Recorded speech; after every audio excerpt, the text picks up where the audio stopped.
बहुत समय पहले की बात है। माधवपुर नामक गांव में एक गरीब किसान अपनी बूढ़ी अम्मा के साथ रहा करता था। उसके पास एक छोटी सी जमीन थी जो कि बंजर हो चुकी थी। फिर भी वह दिन रात उस पर मेहनत करता था। मोहन बहुत ही मेहनती और ईमानदार था। वह एक आत्मविश्वास से भरा हुआ व्यक्ति था जिसे ना हालातों से डर लगता था ना ही लोगों की बातों से। हर दिन सूरज उगने से पहले ही वह उसी आत्मविश्वास के साथ उठता और अपने खेत की ओर बढ़ता जहां सिर्फ बंजर जमीन थी, लेकिन उसके सपनों की हरियाली छिपी हुई थी। उसे यकीन था कि एक दिन उसकी मिट्टी उसे जरूर जवाब देगी, सोने जैसी फसल बनकर। ओ बेटा मोहन, तेरे लिए मैंने जमींदार से बात कर ली है। वो तुझे अपने पास काम पर रख लेंगे। तू भी जाकर उनसे एक बार बात कर ले बेटा। अब हमारे बस की बात नहीं रही। कम से कम वहां रहकर तू अपना गुजारा तो कर पाएगा। मुझे तेरा बहुत ख्याल है मोहन, इसलिए यह कदम उठाया। जाकर बात कर ले, सब ठीक हो जाएगा।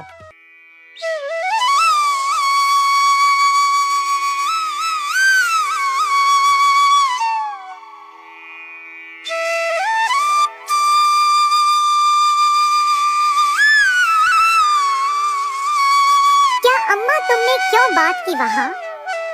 मैं नहीं जाऊंगा।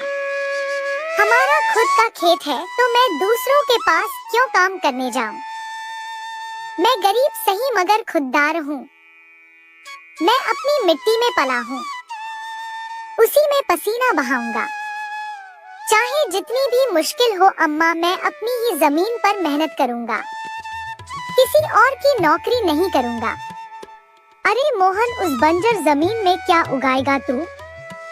वो जमीन अब बिल्कुल बेकार हो गई है बेटा। ना उसमें नमी बची है ना जान।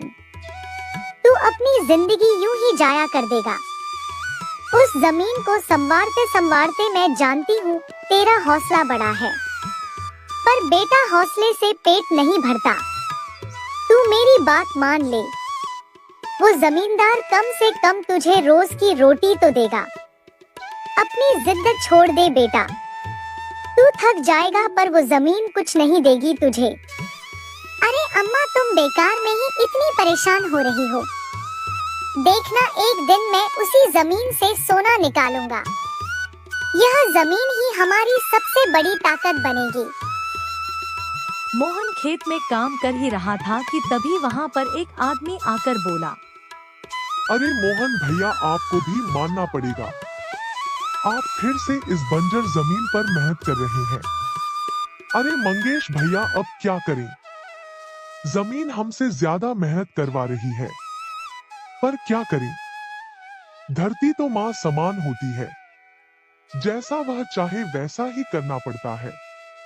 कभी सख्त हो जाती है, कभी चुपचाप सब सह लेती है, कभी बीज को छुपा लेती है तो कभी उसे जीवन दे देती है। हम तो बस उसके बच्चे हैं जो उसके हर रंग को अपनाना जानते हैं। थक तो जाते हैं भैया, पर जब मिट्टी की खुशबू आती है ना तो सारी थकान उतर जाती है।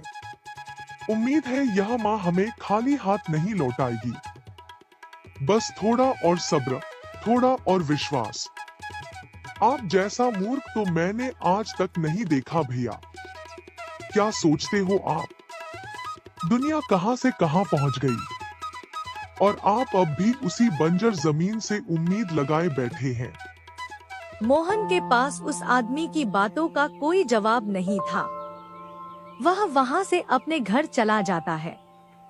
जब दोपहर को मोहन थक हार कर घर पहुंचता है तो देखता है कि माँ बुझे हुए चूल्हे के पास चुपचाप बैठी है।